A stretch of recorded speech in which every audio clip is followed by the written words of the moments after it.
We are in section 5, the partners and suppliers dimension for the continual improvement practice. There will be 2 questions from this topic in the exam, and both of them will be the BL2 questions, or the Bloom's level 2 understanding level questions only. There will be no application questions from this topic. We will focus on understanding the dependencies of the practice on the third parties meaning partners and suppliers, and also learn how these third parties can support the practice.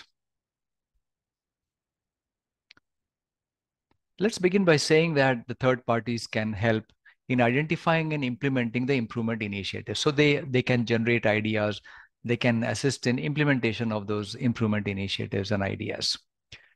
It is not just the third parties, but also the service consumer organizations and the users.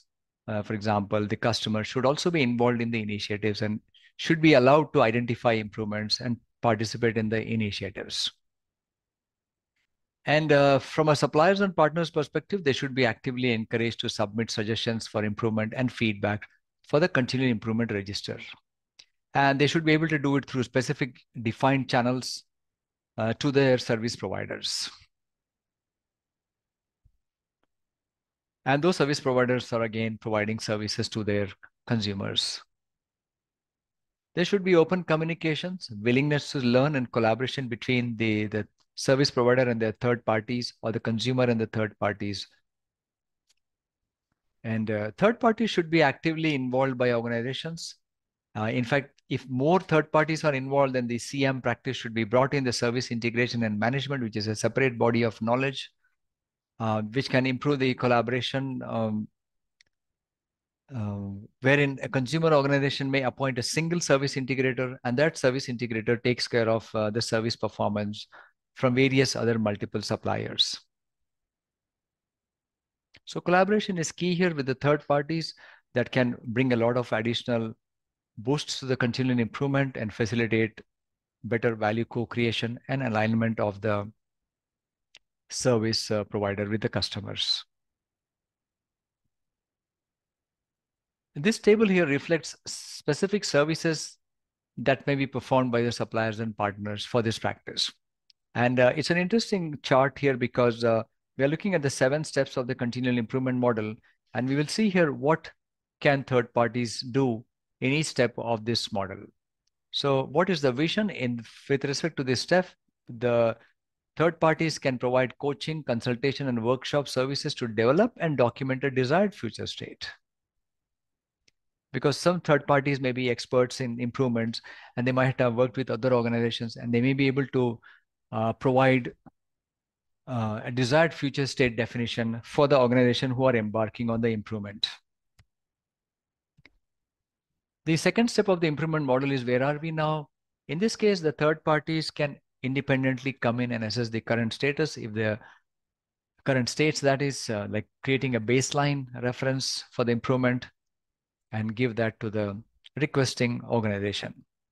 In the third, where do we want to be step, the suppliers and partners can analyze the potential for improvement and advise about the best practice for the improvement.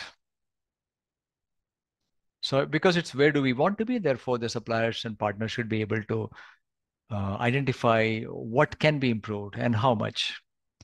Number 4, how do we get there? This is where the third parties can provide coaching in terms of how to execute. How should the planning be done for the improvement?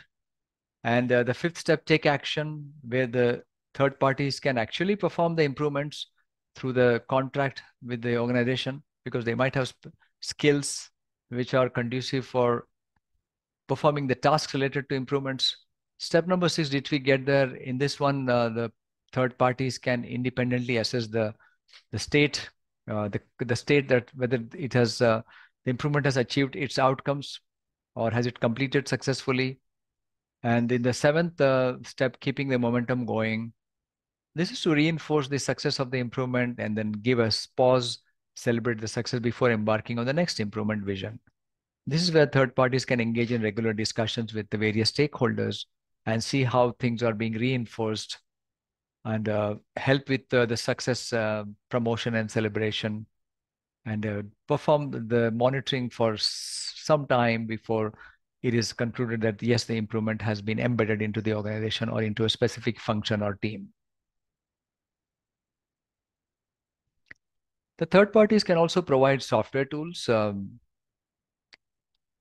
and particularly the workflow management and collaboration tools. These should allow the workflow for the continual improvement processes. It should allow to populate and manage the continual improvement register, allow to assess and prioritize the improvement initiatives. In fact, we also have the workflow and the work planning and prioritization tool, but that is more for prioritizing individual tasks. But the workflow tool will allow to prioritize the initiatives it's themselves, create relevant improvement records to support the implementation of the initiatives. Continual improvement should be supporting different value streams. Therefore, it should work hand in hand with other practices. In fact, it can work with any of the remaining 33 practices in ITIL.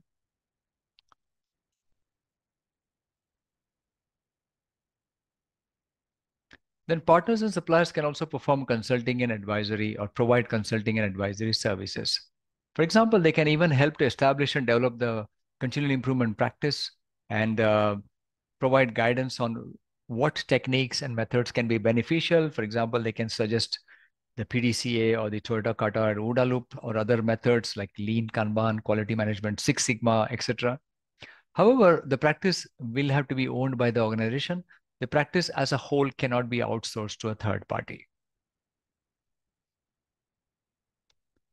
And there are many consultancies who specialize in establishing this practice and a culture of continual improvement, and who are well aware, and they're able to promote methods such as Lean, Six Sigma, 5S, and others. Third parties can also provide other subject matter expertise, but the ownership of this practice always remains with the organization, something that I mentioned earlier. So everybody in the organization, from the executive leaders to ground level operation staff, should be involved in continual improvement, even if there are third parties and suppliers coming in.